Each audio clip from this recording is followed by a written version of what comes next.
How to fix call option not showing on Messenger. Hello everyone, I am Bishaka and welcome to our channel.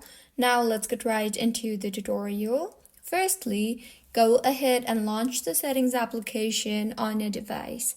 Now tap on General and then on iPhone Storage. Here, scroll down and find the Messenger application and tap on it.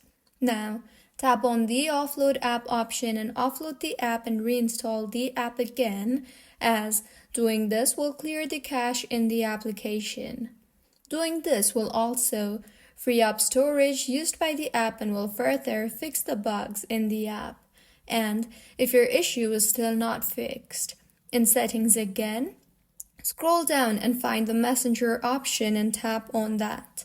In here, go ahead and make sure the toggle button for all these options are toggled on, which includes contacts, microphone, camera, photos, location, and other options too.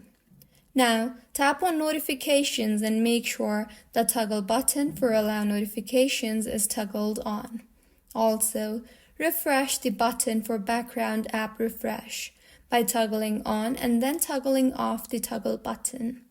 See if the issue was fixed or not. If not, open App Store and tap on the search bar and search for Messenger. Mine is showing update here, so I will go ahead and update the app. For the app to perform smoothly, you have to make sure that you are using an updated version of the application. So, this is how you can fix call option not showing on Messenger. If you find this tutorial helpful, please like the video and do subscribe to our channel for more contents like this. Thank you for staying with us until the end.